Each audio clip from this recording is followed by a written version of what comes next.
All right. So,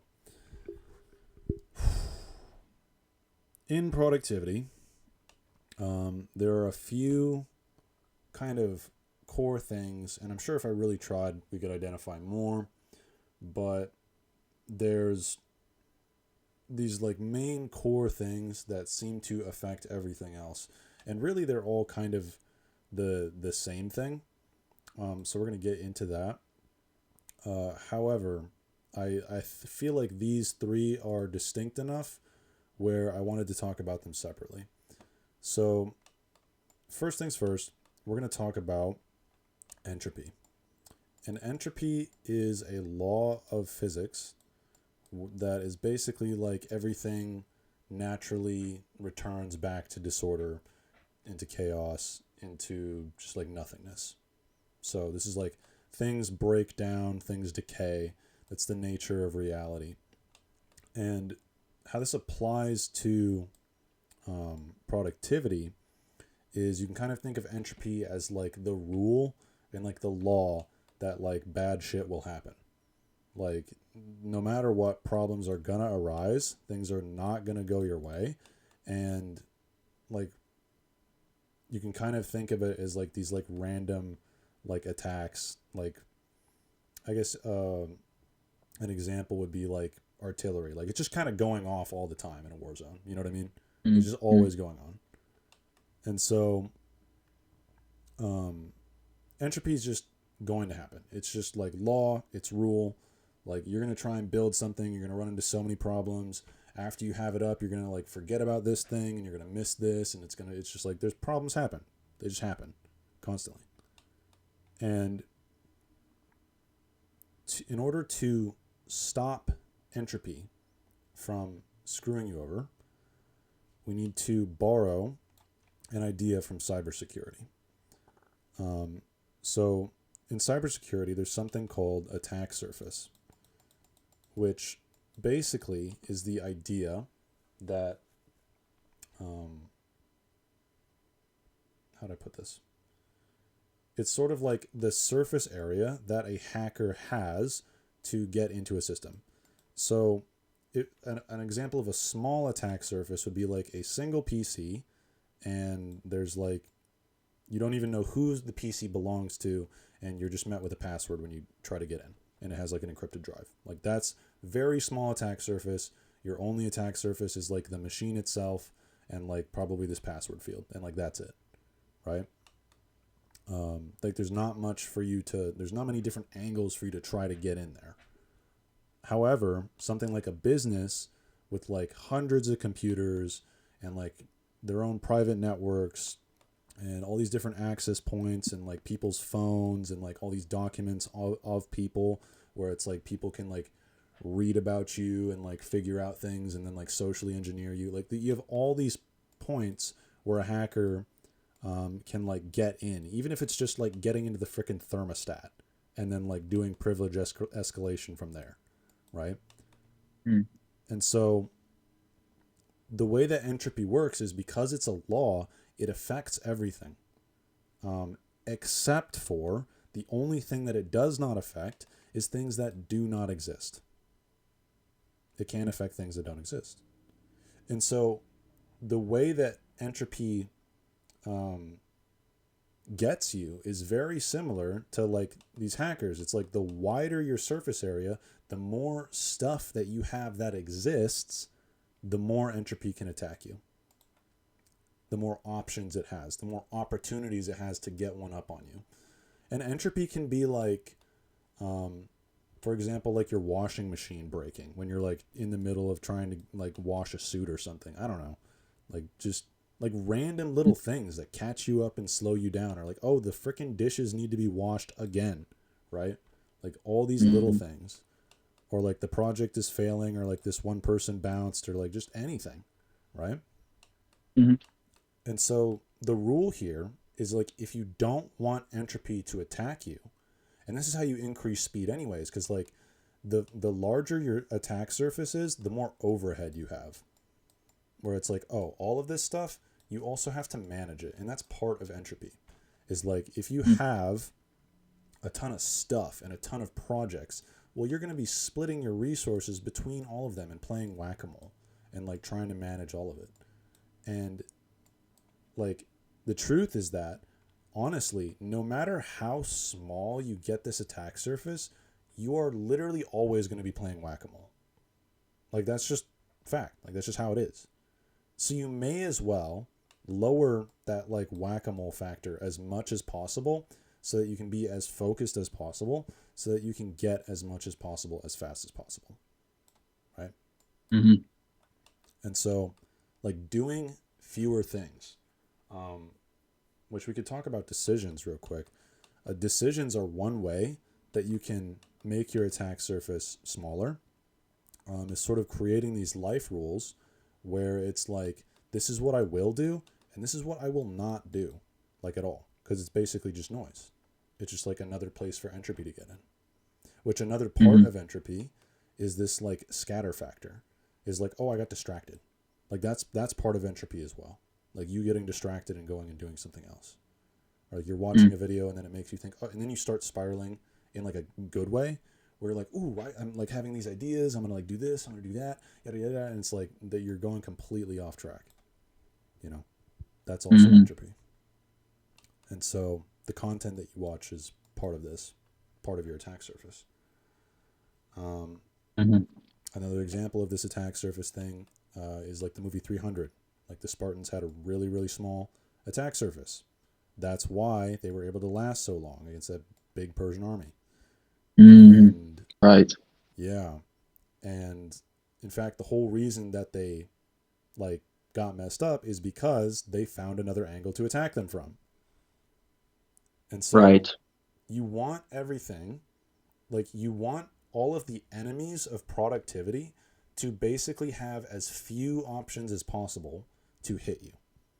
Like that's the rule. And Okay. so Yeah. and so like the mantra here is like lean is mean. Like the leaner Yeah. you can go, Yeah. the less you have. Think of it like a ship. It's like the less you have on board, the faster you're going to go. People will like be worried about their speed and they're like, "Oh, I'm not going fast enough. I'm not getting what I want out of life. Oh my goodness." And it's like it's cuz you're trying to hold on to too much. Like if you would just let go of some of it, like just a little bit, like just like that whole barrel of like crackers in the back. It's like, "Bro, you got bread." You know? Like just throw that Yeah. overboard and then it'd be like you'd be moving faster, and then you'd get a freaking barrel of orange juice. I don't know, Yeah. cure your scurvy. Yeah. So would you say like practicing like minimalism is good for productivity? Absolutely, absolutely, it is. This is base. This basically is minimalism. That's what I'm talking about here. Like Yeah. minimalism is the way that you reduce your attack surface, and Right. this can also apply to like software, right? It's like, okay, do you need the best and the brightest and the greatest and like pay this subscription fee and like do all this crazy shit, or is it like you could find like a one little like command line tool and then like read the documentation for a little bit and then just like use that and it does what you want, you know? Right. Right. Going back for 1 second, I just have a question.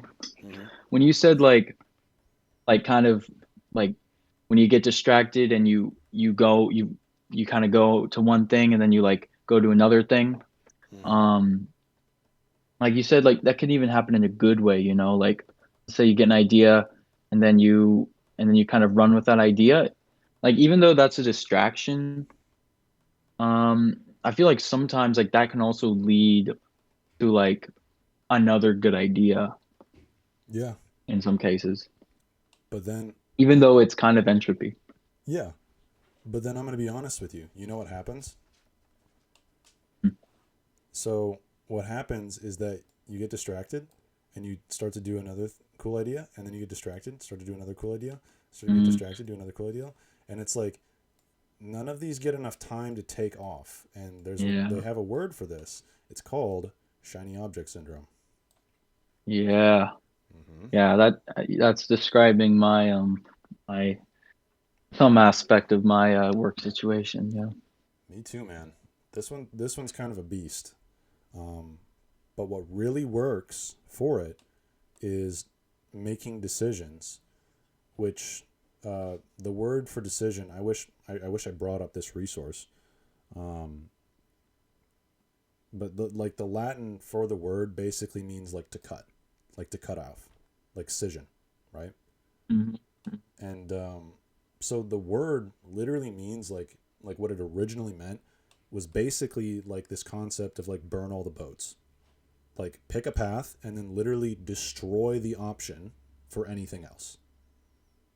And so like Mhm. people think they're making decisions, but they're not. Like most people are just making choices, which is like, oh, I'm gonna choose this and I'm not gonna like get rid of the option to do the other thing. Whereas like a Mm. decision is like, okay, maybe I decide I'm gonna become a monk. So it's like, for whatever reason, maybe I decide I can't use my computer anymore. Like that's getting in the way of that. So it's like, okay, literally throw out the computer, like give it to someone else, you know, instead of Yeah. just like leaving it in the room, like as a temptation and distraction. Yeah. Yeah. Yeah. Mm. No, I was addicted to this video game for years, and then I came back for the summer to my house, and every time I come back for the summer, I'd get back into the game, play it hours a day. And then like last summer, I literally just when I the first thing I did when I came back, I put my computer like in my dresser. So it's like really getting it away from me. And like that whole summer I didn't play the video game. So Yeah, yeah, destroying the option is good. absolutely. And that's a quick little tip. I'm not going to get into that. We can maybe loop back around to that. Okay, so that's the first one. Like, that's just native. It's just there. It's happening all the time. Entropy. And if you want to beat it, you just got to, like, have less stuff. Decide you're doing less. And a good trigger, because, we need external cues to actually do stuff. A good trigger is like, oh, a problem happened that was just, like, random and, like, had nothing to really do with anything. Like, use that as a trigger to be like, okay, how can I lower my attack surface? Like, maybe it's like, for the example of, like, I don't know, the washing machine breaking. It's like, that's kind of, you can't really do anything about the washing machine, but maybe you could use that as a trigger to like buy, like throw out all your clothes and only have like the same pair of clothes. So it's, you don't have to choose anymore, you know? Maybe you Mm, only have like 7 pairs and that you do that every week. I don't know. Something. mm, But right. yeah, just being in that kind of mindset. Um, so on to the second enemy, which this is actually the main enemy. Like, entropy is kind of its own thing. This is its own thing, and this is actually where all of the other productivity enemies stem from, like procrastination, temptation. Um, let's think of more. Shiny object Mm, syndrome, um, addictions, like starting too many projects, pride. Like sometimes it's like, oh, I'm not going to do something because it doesn't feel like you should be doing it. You think you're like mm. higher than it or something. Um, let's Oh yeah. see. There's a lot of these, and I'm kind of drawing a blank on them Like right now. being too tired, Oh being yeah, exhausted or something. being too tired. That one's actually, we can get into that one a little bit. Um, but like there's, or like low motivation. That's another one. Like all of these actually stem from one enemy. Like it's actually one problem disguised as many. Mm, And that problem is what we call resistance. And resistance, uh, it's labeled resistance because it's the definition is basically literally anything that gets in your way. Like literally anything mm, that gets in your way, it's resistance.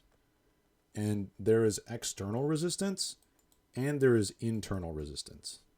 And actually, I'm going to simplify this even more. There's actually no such thing as external resistance. There's only internal resistance. Because mm, what resistance actually is it's the thing that stops you from becoming the person that you want to become. It's basically the thing that's in between you and your future self, you and your future identity. And so, if that's the case, what is that? Mm. Have any It's guesses? a barrier, internal Yes, barrier. it is. That feeling, that's one of the manifestations of resistance, this feeling of like, oh, this is tough. I don't want to do this. Um, but like, even that, where it all comes down to is like, if this is the thing that's getting in the way of being the version of you that you're envisioning, what is it? It's actually you. It's literally just the current version of you. And Mm. the way that resistance works is, how do I want to talk about this? I'm trying to figure out which branch I kind of want to take. Yeah, we're going to talk about, yeah, we'll go with that. So essentially, the way you can think about it is resistance is only lies all the time, like literally every single time. And resistance is the thing that's going to drag you back, kind of like entropy. So it can get a little complex, but if you just have a mind set of being aware of it, that's like the first step. And it's like a muscle you can stress of like, okay, where's the resistance? Where is the resistance? What is the resistance right now? And it will manifest in all these different ways, but like the core of it is basically you believing some sort of lie, where it's like, oh, an example of like low motivation, like you're tired, right? Which this one's a little more complicated, so we'll get into it a little bit, where it's like, oh, I'm tired, I don't really feel like doing it, right? It's like, this is a Mm-hmm. form of resistance. This is like one of the symptoms, one of the branches on the resistance tree, right? And it's like, you may literally be tired. Like, that might be the truth. But 9 times out of 10, just because you're tired doesn't mean you have to stop. Doesn't mean you can't do something else. In fact, there's even things that you can do to stop being tired and be productive at the same time. Like, there are things that can energize you. There are things that can give you rest and recuperation while you're being productive. Like, an example would be like Mm-hmm. reading, right? So Mm-hmm. it's not really that you're tired. It's like you just kind of don't want to. And like, that's the lie that you're telling yourself, is that you're tired, right? Mm-hmm. Like, there's this lie of like, oh, because like what, like literally what your heart and your mind are doing is saying, because I feel bad, that means I cannot and should not do something. But that's just a feeling, and it's not real. Like, reality is something that exists outside of you. So Mm-hmm. it's just not real. Yeah. So Now, like if go you ahead. push through, you might get some energy, That's or you true. might feel better if you push through a bit, or if you kind of reframe it. Yep. You got to earn your dopamine. That's the principle of momentum, where it's like, once you get started, there's a really good chance you're going to keep going. Resistance is that initial bit. But resistance also shows up in more sinister ways. Because, like, that's what happens when you're unmotivated. But what about somebody who's a workaholic? Somebody who, like, can't stop working. They're literally addicted to work. Like, what resistance are they facing then? Because, like, Well, yeah, I don't know. like, a workaholic, like, the whole reason they got there is because they have this idea of who they want to be, right? But I Mm. guarantee you, 9 times out of 10, that the image they have in their head is not a person who's working 24/7. True, true. They're working to become that person, but they're not that person now. Yeah, but like, that's resistance, because, and this is another thing, like, it's very insidious and sinister, because like, a form of resistance can also be, oh, I'm not going to stop working when I know that I should. When I know that I actually am tired and I am exhausted, and like, all I'm doing right now is like beating up my brain and like giving myself burnout and cognitive decline, which is going to Mm. make me make poor decisions, which is actually where the leverage of my productivity comes from. Yeah. Decisions. Hmm. So, so yeah, like resistance comes in all these different shapes and forms. One of them is entertainment, um, where it's like I don't see entertainment as useless. In fact, I basically define entertainment as something that seems fruitless on the surface, but has basically the yield or like the benefit of happiness, right? And so, using it very generally, there's a lot of things that are entertainment, like even relationships are entertainment. And I think that it's good. Like you need entertainment, like you need some in your life. Hmm. But Sure. um, obviously, if it's like you're spending all your time being entertained, like that's just another form of resistance. So, Yeah. and there's certain types of entertainment that you could just cut out entirely. Like resistance is really the thing that stops you from making decisions, and it's the power behind resistance. Like because the power is lies, right? Like it's basically just this bundle of lies. It's like this guy is literally the devil, right? And what he doesn't want you to know is he's like whispering in your ear this like current version of yourself, this like basically the flesh, like the part of you that wants to take like the lowest hanging fruit, do the least amount of work, and just like be urgent and impatient and like lame and like not really do the thing that you actually want to do, like the thing that's getting in the way of you doing what you actually want to do. um Mm. I forget where I was going with this. Well, oh yeah, but basically he's just made up out of lies. So how do you get rid of resistance? You just bring the truth to it. That's all you do. Just hit him with the Mm. truth. So the truth is, oh, I actually can keep going, and I want this thing. And like when you think about that, when you actually realize, oh, I want this thing, and this guy is trying to stop me. And here's the thing about like addictions and like every decision you make in life. This is like a kind of a scary thing to realize. It's like every single decision you make in life is compounding. Every single one. Right. Even the Right. smallest little ones. Because those small little decisions are what make up your mindsets long term. And Yeah, they add up. yeah, they add up. And everything that you do um, primes you to do it again, because that's the principle of momentum, and that's always at play. It's always active. It's like a law. And so, Like building habits. pretty much, which I think we've talked about this. Um, you believe you have ADHD, right? Yeah. I mean, I was diagnosed. I think it's not super serious, but yeah. Okay. I had the same mindset when I knew I was diagnosed. I was just like, oh, I guess I'm just like kind of inattentive, and I guess I'm just like. But one of the and this makes it really hard for us to slay resistance, is one of the symptoms of ADHD is actually poor self awareness, and I didn't Mm. think that, this whole time, and then it was only like after I had been like fired from multiple jobs and like started this business and started like looking into ADHD when I actually realized like, oh my gosh, I live a life that is so completely and drastically different from everybody else.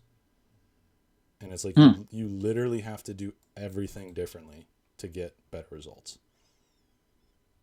So Interesting. Yeah. so once Like for example, were you living less of a minimalistic life than other people, or were your habits just different? well, that's actually one of the things about ADHD, which this is kind of what sparked it, is like we have a one of the symptoms is basically a poor ability to form habits. Like once we have Hmm. a habit, we kind of have it. But then it's super easy to get us off track of that habit as well. So it's very hard to start habits, and it's very hard to keep habits long term. And like that's one of the things about ADHD. Right. Yeah. Yeah. That kind I think I have that basically. Yeah. I Yeah. think so. Um, I'll give you like the example. Like I know a lot of people, um, and it's weird because the way I describe it is like ADHD. We don't really form habits. We either form addictions or rituals. Like we don't really form habits.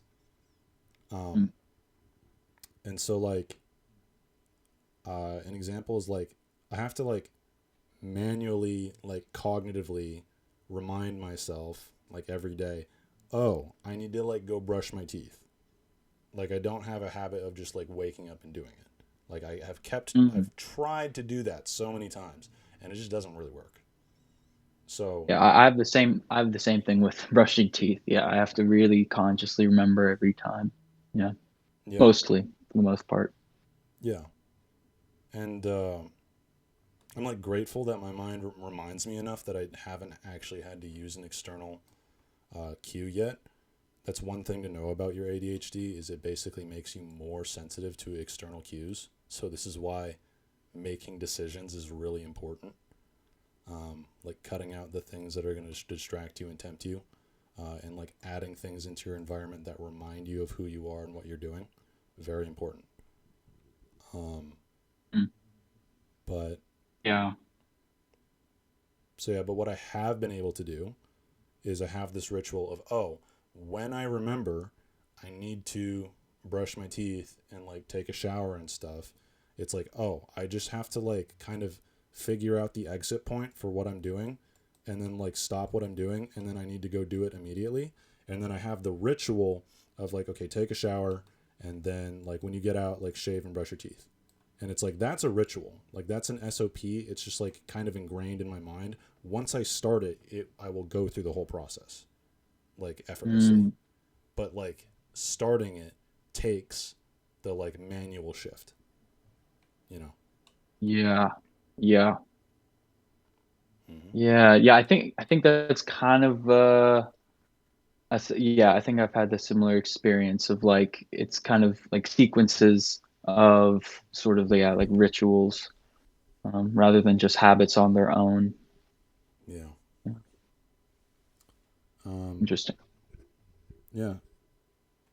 And we'll kind of have the same things for things that we like as well, where it's like we might have like a really particular way we need XYZ to go about. Like for me, it's like I used to have like this ritual of like on Saturdays I would watch anime, get a pizza, drink a beer, and it was like it kind of like needed to go the way that I had it in my head or I'd get like really frustrated. It's a bit that's almost like some OCD kind of. Yeah, kind of. Which I I will say I'm more and more starting to think that ADHD and autism are actually basically the same thing. Like it's not Mm. like they are different, but they're like two sides of the same coin. Like if you have ADHD, you definitely just inherently overlap with autism symptoms. If you have autism, you inherently overlap with ADHD symptoms. But there's like this high comorbidity in autistic people where it's like 80% of them have ADHD. And I think that Mm. so like I think that when people get diagnosed with ADHD, like I think sometimes what's happening is they're actually like high functioning autistic and like ADHD is one of the ways that that expresses itself. Um, so I find that a lot of things that are applicable to people with autism are also applicable to people with ADHD. In fact, I think Yeah. they're kind of the same disorder. They just kind of can look Mm. different depending on how it's manifesting. That's interesting. Is okay, high functioning autism, is that basically that's the high functioning part means like they're still social, but they just have like they don't understand emotions correctly or something. I'm not exactly even sure what autism like really is. Um, it's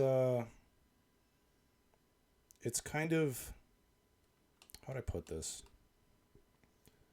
It comes with like a lot of different symptoms, and here's the thing: like it's true.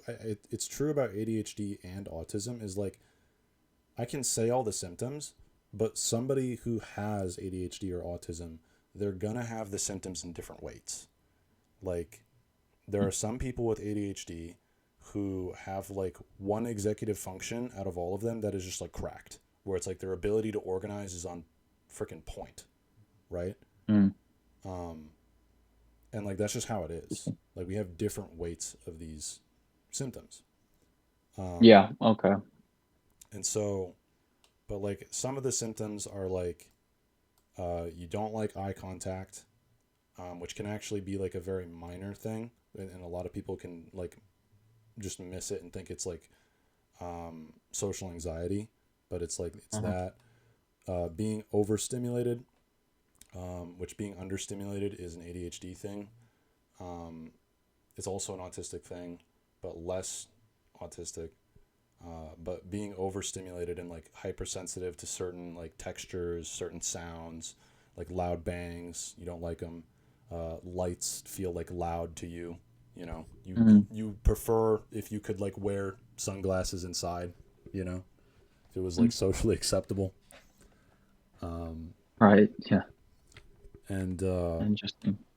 also having this like holotropic focus. We call these special interests, which are shared between ADHD and autism. Um, which is like something you'll find that you'll just like lock the hell in on, and it's like you are the freaking expert on this topic. Like you know everything there is to know about it. You're obsessed with this thing, right? Yeah, yeah. Yeah. Um. So yeah, no, there. Those are just a few. There's a lot that goes into it. I highly recommend looking into ADHD and autism. Um, I I have AUDHD. That's what they call it when they are like, oh, you have so many symptoms from both. But I really am starting to think, and I could be wrong, and I don't know. I need to do more research on it.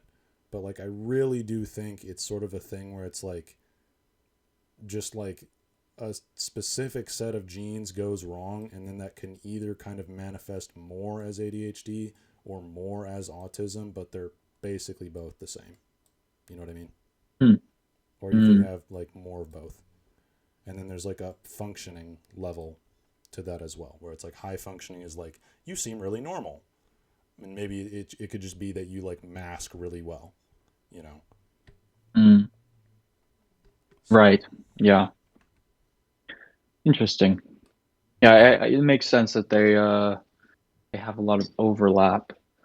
Um, Honestly, yeah, I think a lot of my friends have ADHD too, but it does show up in different ways. yeah, Um, yeah, very interesting. yeah. We tend to conglomerate around each other, Hmm. Yeah. which is a good thing. It can it can also be a bad thing because they can be distracting you. Yeah, no, for sure. Yeah, and yeah, the thing with the habits and the addictions, like I I have I don't know, I have been addicted to things in the past. At the moment I'm not, but it is true that I have trouble like forming new habits, and definitely it takes a long time to get rid of addictions. Um yeah, but I have a different relationship with it than other people. Like some of my friends, they have addictions with some substances, and for me, substances, that's not really something that I'm so prone to get addicted to. Um, but it's more like rituals. Like when I was younger, I kind of had like mild Tourette's, and so I had a bunch of these different tics that I did. And as I got older, like a lot of them kind of fell away, but there's still like I still have like two minor tics that like I just do, and I have reasonable control over them. I don't do it too much. I don't do it when it's inappropriate, but it's still like kind of there, like a remnant when I had it. So that's kind of, yeah, like a weird, like weird rituals. Yeah.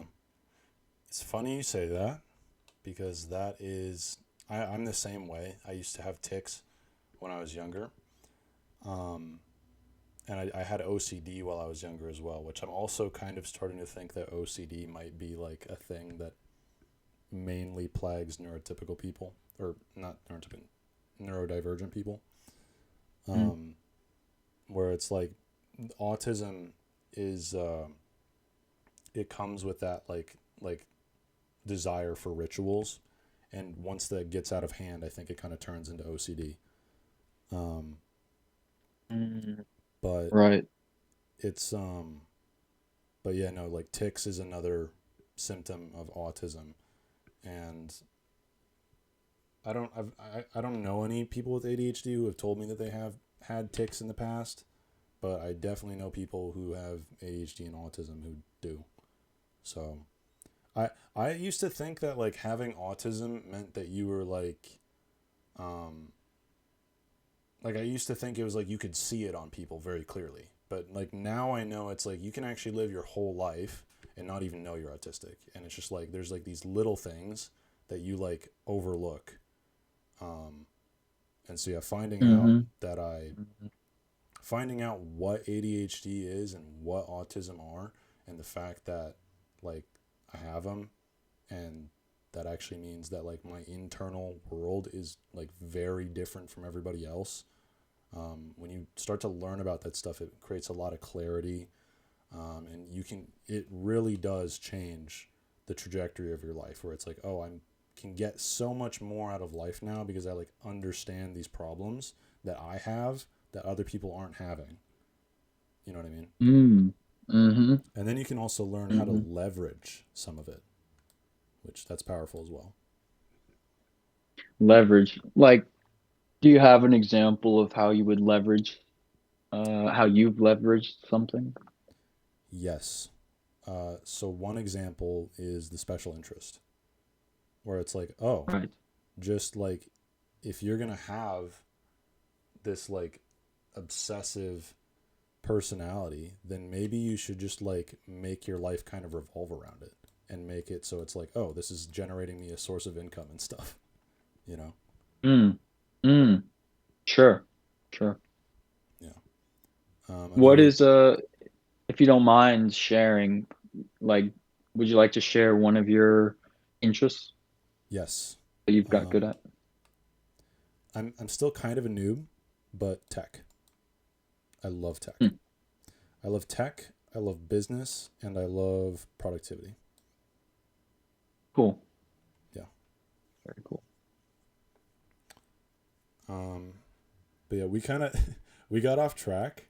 Um, Yeah. Yeah. so I'm just gonna kind of like really quickly hit these things, and then Yeah, no problem. Yeah. we'll wind down.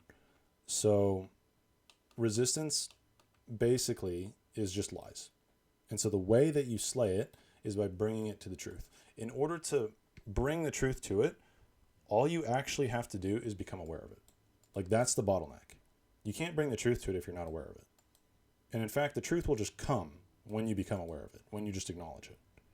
And so it's very difficult in the moment. And this is why we need external cues to like, hey, where's the resistance? And you kind of got to like build this muscle of like getting this pulse of this thought in you of like, oh, here's resistance. There's resistance. It's literally like telling me like, hey, I'm gonna give you nothing, and in return, I'm gonna like take everything from you, and then you're gonna like be more primed to do it next time, and then I'm just gonna like run your entire life. Like that's literally the deal Mm. that it gives you is like I'm gonna steal everything from you. I'm gonna steal your future, and you're gonna get nothing in return. In fact, I'm gonna make you feel bad, and I'm gonna shame you, and then I'm gonna make you downward Yeah. spiral. So like Right. that's the deal he's giving you every single time. Um, Right.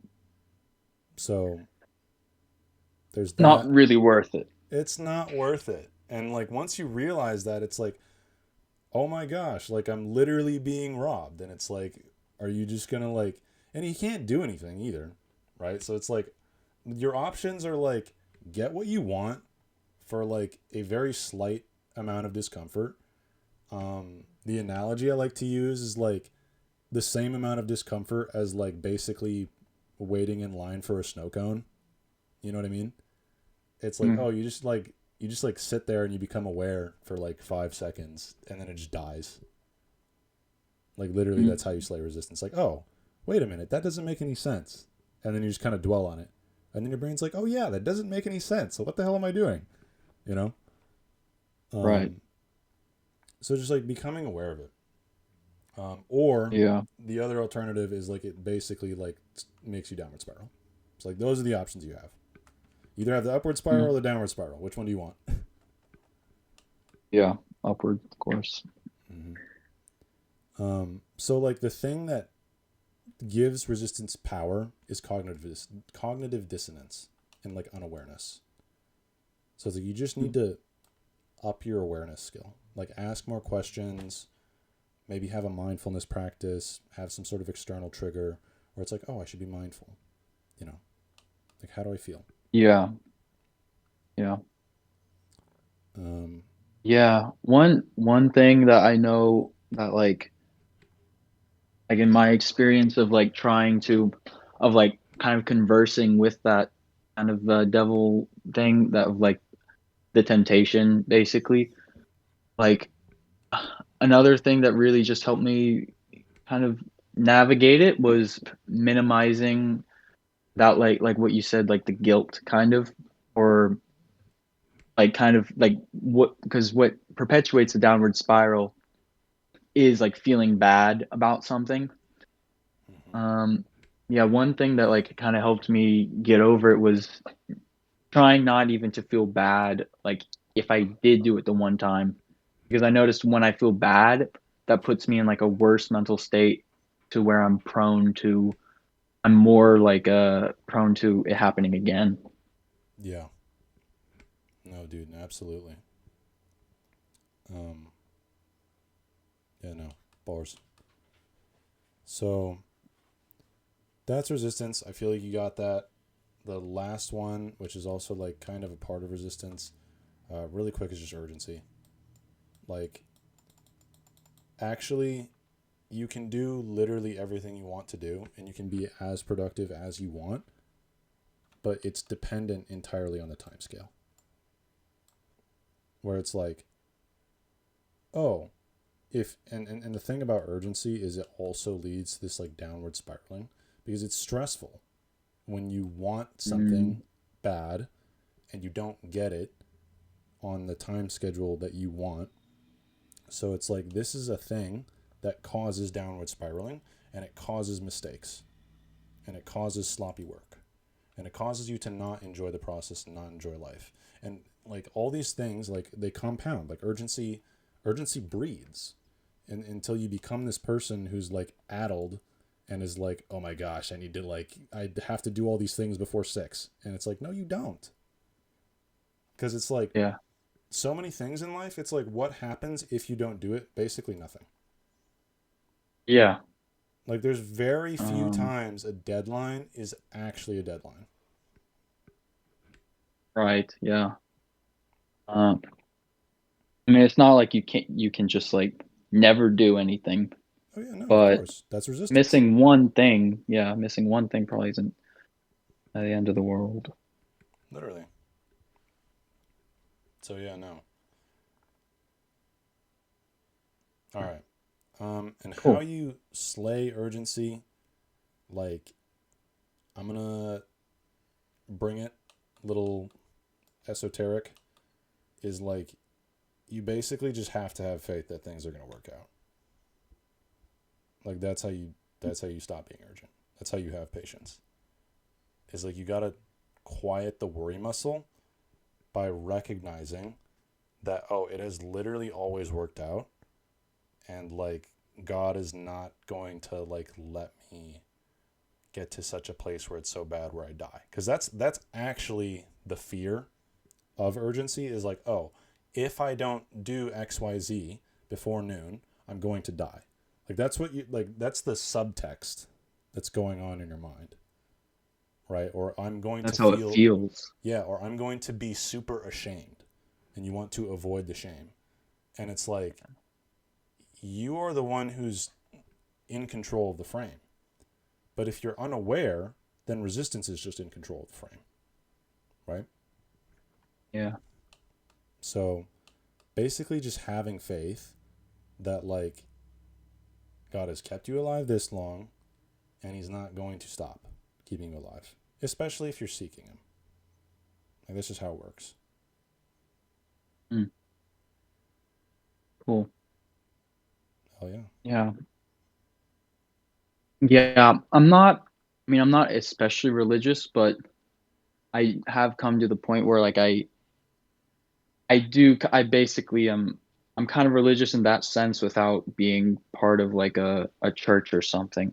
Like I do feel like there is like I like trusting kind of I see it as just trusting the universe in this way. Like that is something that has brought like a, a calmness to me where where I no longer just have like so much anxiety about something. Mhm. Well, can I give you two verses from the Bible that help me Sure, to like stay patient? sure.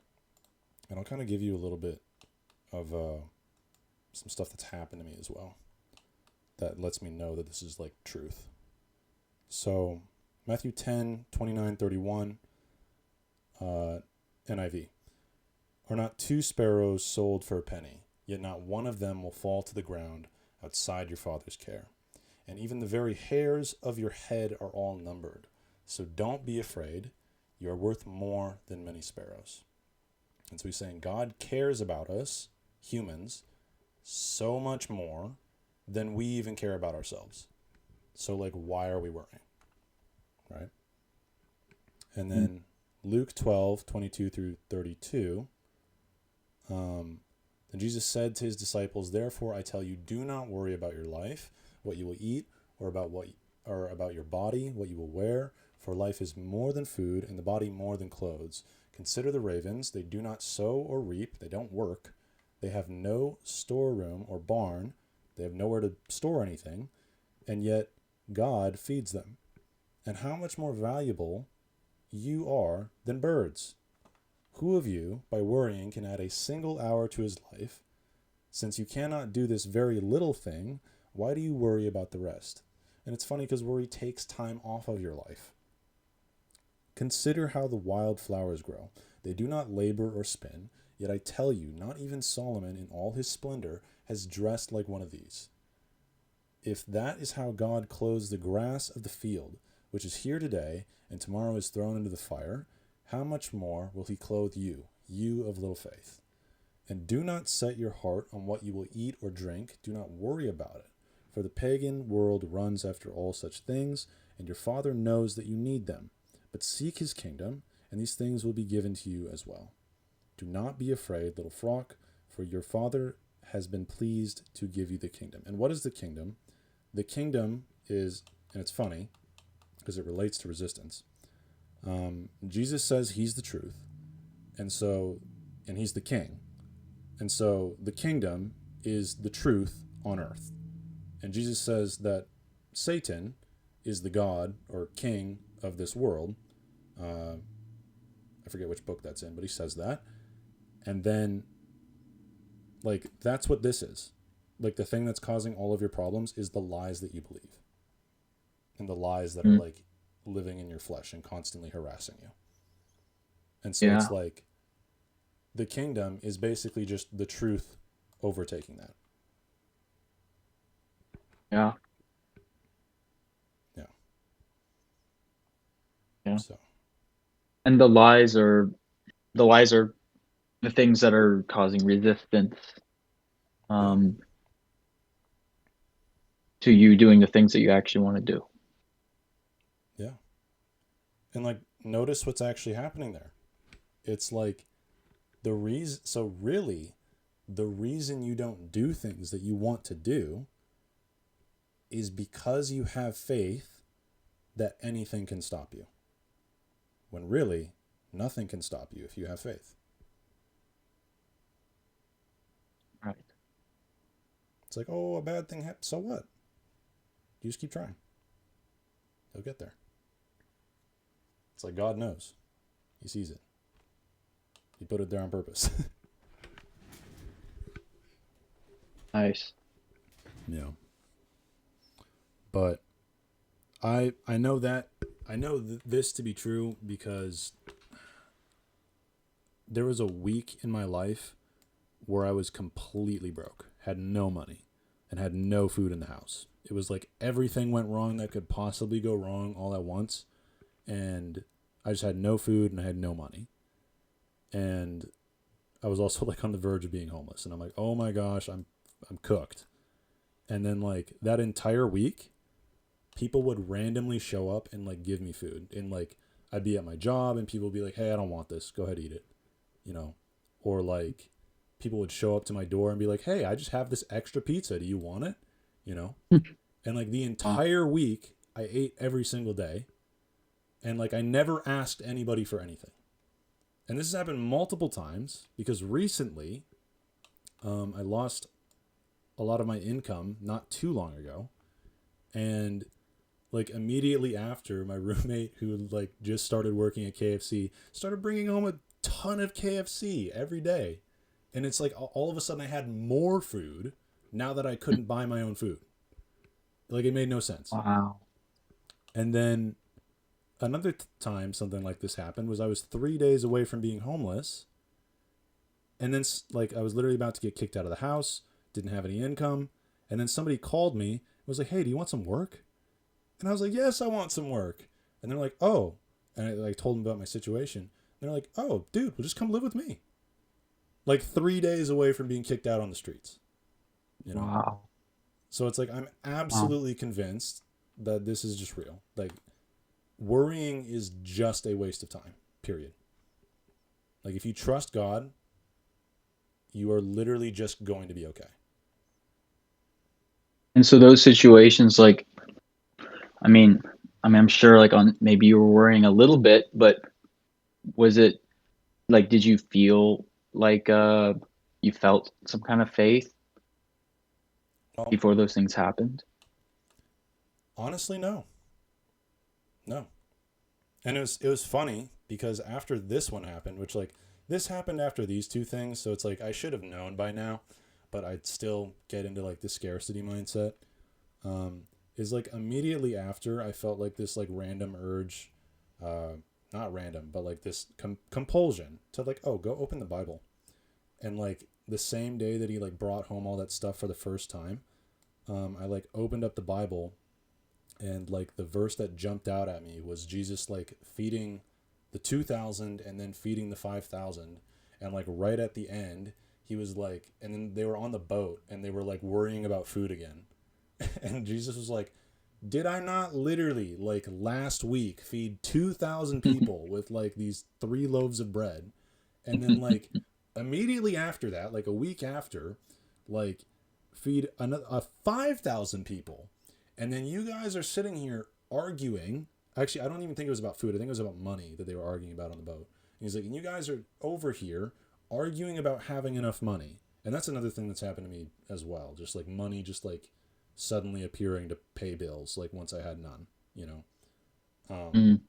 Oh, and so it's like, and he literally was like angry at the disciples and he was like, "What the hell are you doing? Like, chill out, you know?"